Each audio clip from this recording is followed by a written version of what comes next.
नमस्कार दोस्तों, welcome to SR Gurukul point. प्यारे दोस्तों, आरआरसी ग्रुप डी के रिज़ल्ट को लेकर काफ़ी ज़्यादा यहाँ पे यूट्यूब पे भी बहुत ज़्यादा हड़कंप मची हुई है, ट्विटर पे भी मची हुई है और आसपास के जो कैंडिडेट्स हैं अपने उनमें भी मची हुई है। तो इस रिज़ल्ट को लेकर कि रिज़ल्ट कब आएगा, और इसी बीच आरआरबी ने रेलवे ने एक और नोटिस यहाँ पे कोरिजेंडम जारी कर दिया। उसमें परसेंटाइल नॉर्मलाइजेशन है, उसमें थोड़ा सा यहाँ पे फेरबदल किया है।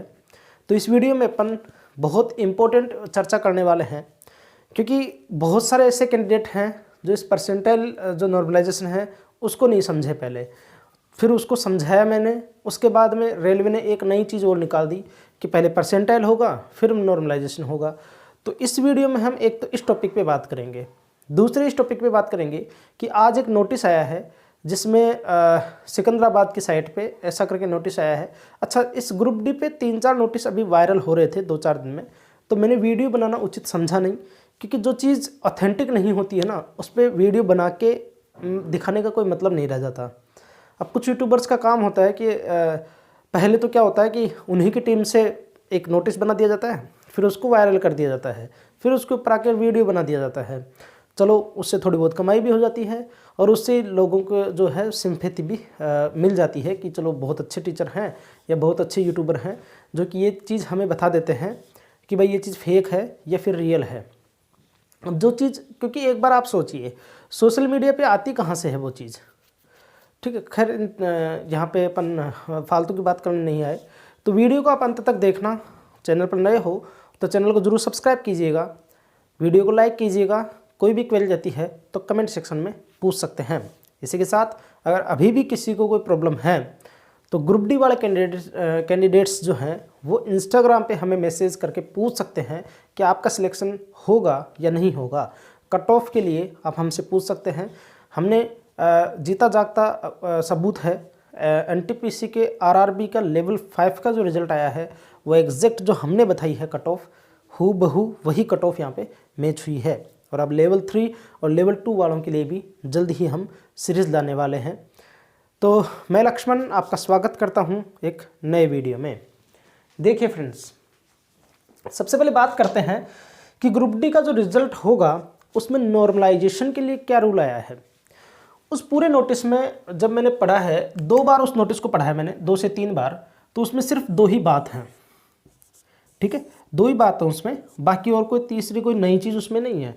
पहली चीज़ तो उसमें यह है, जो उसमें 8वां पॉइंट आपने देखा है, उसमें ये लिखा हुआ है 8वें पॉइंट में कि हम क्या करेंगे, जो कि आपको पता होगा कि यूआर के लिए 40% क्या होता है, मिनिमम पासिंग मार्क्स होते हैं। ईडब्ल्यूएस के लिए भी यही होता है 40%, ठीक है।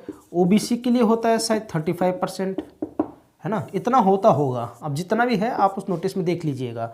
तो उस नोटिस में ऐसा लिखा हुआ है कि ये जो मार्क्स है ना, मतलब जिनके 100 में से कोई यूआर का कैंडिडेट है और उसके 100 में से अगर 14 मार्क्स नहीं आते, यानी कि 40 से नीचे वाले कैंडिडेट का हम परसेंटाइल भी नहीं निकालेंगे।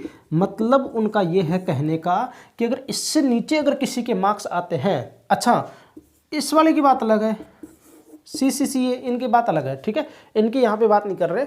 बाकी जो फ्रेश जो और इनसे अदर कैंडिडेट जो हैं उनकी बात करें, नॉर्मल जो जनरल कैंडिडेट हैं उनकी, कि इससे नीचे हम उन कैंडिडेट का परसेंटाइल नॉर्मलाइजेशन में उनको हिस्सा नहीं बनाएंगे। समझ आ गई बात, कि इतने जो मार्क्स हैं इससे नीचे वाले मार्क्स को, इससे नीचे वाले मार्क्स वाले कैंडिडेट को हम कंसीडर करेंगे ही नहीं। पहली बात तो ये। तो चलो, ये बात तो अपने को वैसे ही समझ आती है कि भैया ये तो मिनिमम पासिंग मार्क्स होते हैं, इससे मिनिमम वाले का तो सिलेक्शन होगा ही नहीं। तो कहने का मतलब क्या कि अगर यूआर कैंडिडेट है तो 40 नंबर आते हैं तो उसका तो यहाँ पे सिलेक्शन होगा ही नहीं। वो बात तो आप समझ ही रहे हो, ठीक है, क्योंकि वो तो फिर परसेंटाइल नॉर्मलाइजेशन का हिस्सा नहीं बनेगा। पहली बात। सेकंड जो है, उन्होंने ये कहा है कि हम पहले क्या करने वाले थे कि जो आपकी शिफ्ट है उस शिफ्ट में हम परसेंटाइल बेस्ड नॉर्मलाइजेशन लगाते। क्या लगाते? Percentile based normalisation. अब परसेंटाइल बेस्ड नॉर्मलाइजेशन को लेकर भी काफ़ी ज़्यादा, मतलब यूट्यूब पे इतना ज़्यादा वो था कि भैया 20 नंबर वाले के, अभी तो ऐसे ऐसे थंबनेल, घबराओ मत, 20 नंबर वाले के होंगे 50 नंबर, 40 नंबर वाले के होंगे 70 नंबर, 70 नंबर वाले के हो जाएंगे 50 नंबर, ऐसा नहीं होने वाला था। ठीक है, अब हो सकता है, डरा नहीं रहा हूँ, अब हो सकता है। खैर इतना नहीं होगा, लेकिन इतना तो नहीं होगा क्योंकि परसेंटाइल अभी भी है, ठीक है ना, परसेंटाइल तो अभी भी है। लेकिन अब ये हो सकता है कि 2 से 4 नंबर से 5 नंबर तक आपके इंक्रीज या फिर डिक्रीज हो सकते हैं। 5 नंबर डिक्रीज नहीं होंगे, 1-2 नंबर डिक्रीज हो सकता है, इंक्रीज आपके 4 से 5 नंबर इंक्रीज हो सकते हैं अब। और जबकि मैंने आपको आज से 1 से 1.5 महीने पहले परसेंटाइल बेस्ड नॉर्मलाइजेशन जो समझाया था, उसमें मार्क्स इंक्रीज या डिक्रीज नहीं होते हैं। ठीक है, उसमें मार्क्स बढ़ते या घटते नहीं हैं।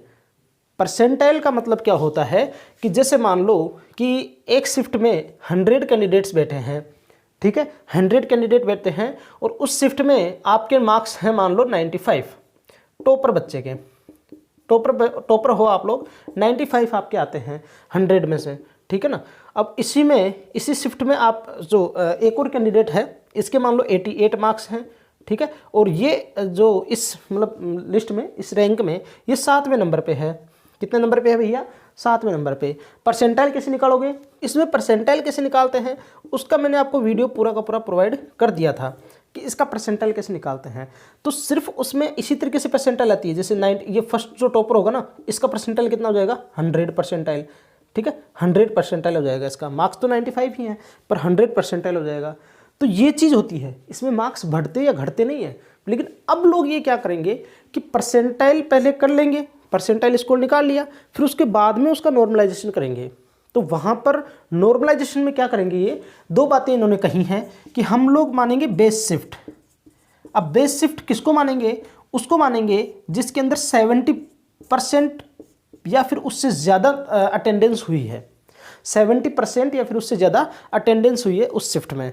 अगर ऐसा भी नहीं होता है तो जिस शिफ्ट में सबसे ज़्यादा अटेंडेंस हुई है उस शिफ्ट को हम मानेंगे क्या? Base shift.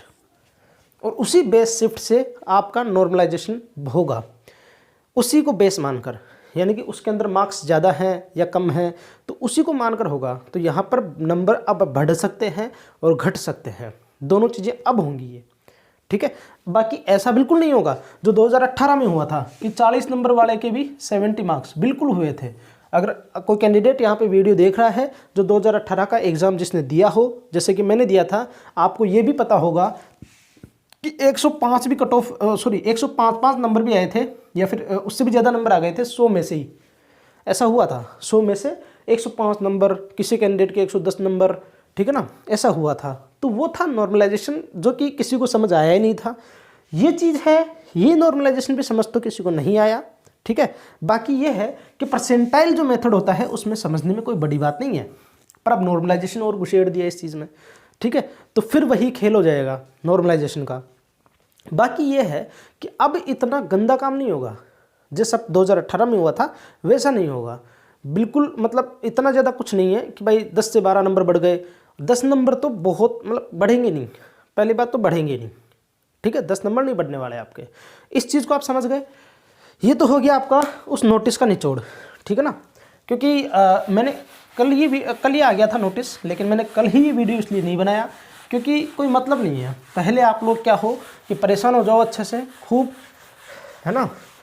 अब भर भर के कमेंट आ रहे हैं मेरे पास में कि सर अब तो नॉर्मलाइजेशन होगा, अब तो फिर वही होगा, फिर कि सर ये कौन सा नॉर्मलाइजेशन का मेथड लगेगा, समझ ही नहीं आ रही, अब तो मेरा सिलेक्शन होगा या नहीं होगा। कुछ नहीं होगा, ठीक है, समझ लो इस चीज़ को, कोई दिक्कत वाली बात नहीं है। हाँ ये है कि वो उन क्या नाम है जो बॉर्डर वाले कैंडिडेट रहेंगे उनके लिए थोड़ा सा केक हो सकता है, रिस्क भी हो सकती है और मतलब पॉजिटिव भी हो सकता है, नेगेटिव भी हो सकता है। तो बॉर्डर वाले कैंडिडेट के लिए वही चीज़ है। बाकी ऐसा कुछ नहीं है कि किसी के 50 मार्क्स आ रहे हैं तो उसके 70 हो जाएंगे, ऐसा कुछ नहीं होगा। अब देखिए, अच्छा 2-3 नोटिस वायरल हो रहे हैं। अभी 5-7 दिन पहले मैं लाइव आया था, उस टाइम पे भी क्या नाम है, एक सब्सक्राइबर हैं शायद सचिन करके, है ना, सचिन है, तो उन्होंने मेरे को वहाँ पे बताया था कि सर एक नोटिस आ गया है, 7 तारीख को रिजल्ट आएगा। मैंने देखा वो बिल्कुल फर्जी, कुछ नहीं था उसमें, वीडियो नहीं बनाया, क्यों बनाना था। फिर उसके बाद में कल ही शायद सिकंदराबाद का रिजल्ट आ गया था, है ना, वो साफ साफ दिख ही रहा था, उसमें भी कोई मतलब नहीं। जब सिकंदराबाद की साइट पे ऐसा कुछ है ही नहीं तो क्यों वीडियो बनाना। वो चीज़ आप लोग भी समझ सकते हो, ठीक है, आप लोग छोटे बच्चे तो हो नहीं, खुद भी समझ सकते हो ना इस चीज़ को तो लेकिन आज एक नोटिस आया है, उस नोटिस पे भी वही बखेड़ा खड़ा। रेलवे के सबसे ऑथेंटिक और सबसे पहले न्यूज़ देने का काम जो आप लोग सब जानते हैं, चैनल का नाम लूँगा नहीं मैं, आप लोग सब जानते हैं वो चैनल कौन सा है, ठीक है। और पिछले 2-3 साल से मैं भी उसको देखता हूँ, ठीक है ना। तो सबसे पहले वही न्यूज़ देता है, वो अलग बात है, मतलब कभी कभी कोई और दे देते हैं, जैसे कभी कभी मैं भी दे देता हूँ, कभी कभी और चैनल दे देता है। तो उस बड़े चैनल ने तो उस चीज़ का ऑथेंटिक कह दिया कि भाई ये चीज़ ऑथेंटिक है। फिर एक और चैनल आता है जिसके भी शायद 4 लाख के आसपास सब्सक्राइबर हैं, वो बोलता है कि ये तो गलत है, ऐसा कोई नोटिस है ही नहीं। अच्छा, जिस वेबसाइट से है वो तो फर्जी है वेबसाइट, उन्होंने ये कह दिया, ठीक है। तो अब बहुत ज़्यादा कैंडिडेट है ना, वो कन्फ्यूज आ गए, बीमारी लग गई उनको कन्फ्यूजन की, है ना। इस चीज़ को समझ रहे हो। तो पहली बात तो मैं इस चीज़ का जो है दोषी आप सबको मानता हूँ। जब रेलवे ने, अच्छा कुछ लोग ट्विटर कैंपेन कर रहे हैं, कहाँ ज़रूरत है मुझे ये समझाओ।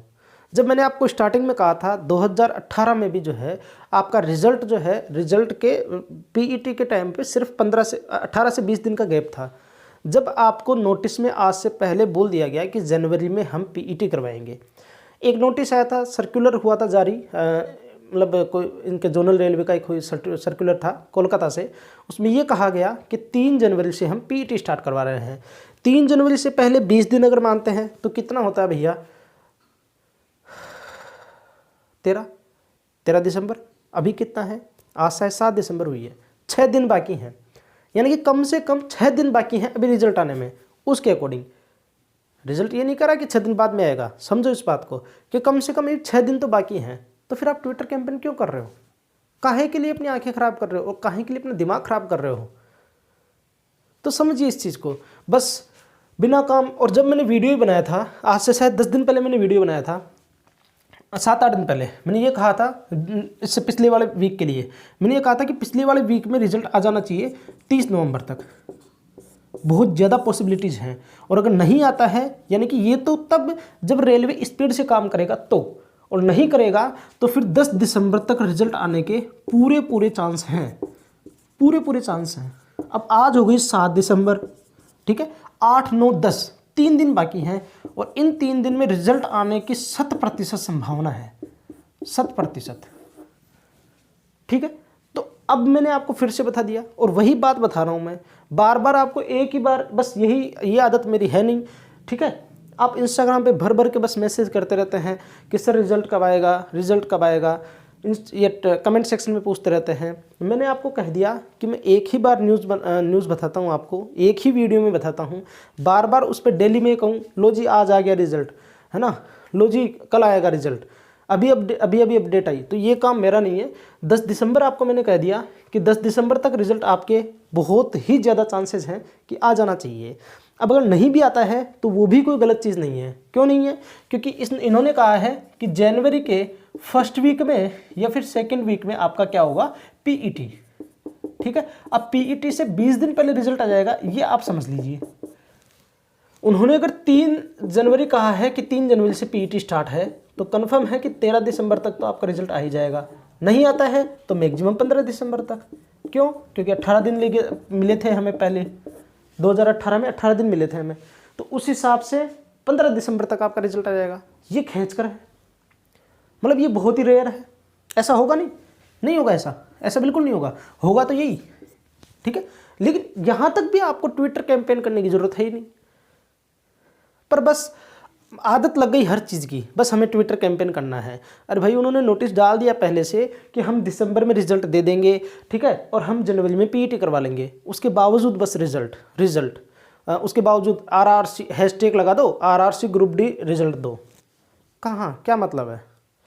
तो ठीक है, और यही बात है मेरी। मैं क्या सीधी बात करता हूँ। अब आप लोगों को अगर बुरा लगे तो कोई दिक्कत नहीं है, पढ़ने वाले स्टूडेंट हो, थोड़ा सा दिमाग का भी यूज़ किया करो, ठीक है ना।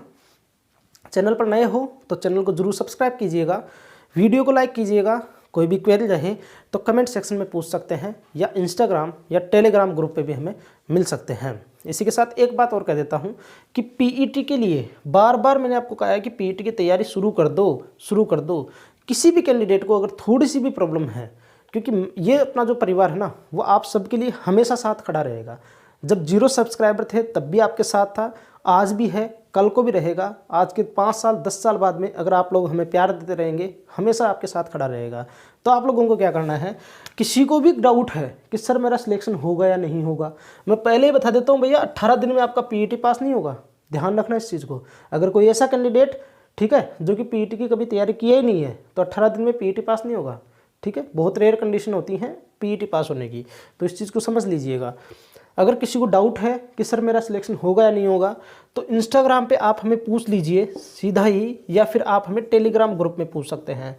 ठीक है, टेलीग्राम ग्रुप की जो लिंक है वो अपने पड़ी है कहाँ पे, चैनल के अबाउट सेक्शन में। वहाँ पे आप अपने मार्क्स शेयर करो, ठीक है, कैटेगरी शेयर करो, ठीक है ना, कैटेगरी, मार्क्स और आरआरसी, ये तीनों शेयर कर दो और तीनों पूछ लीजिए मेरे को, ठीक है ना। तो खुश रहिए, स्वस्थ रहिए, मिलते हैं नेक्स्ट वीडियो में। तब तक के लिए जय हिंद, जय भारत।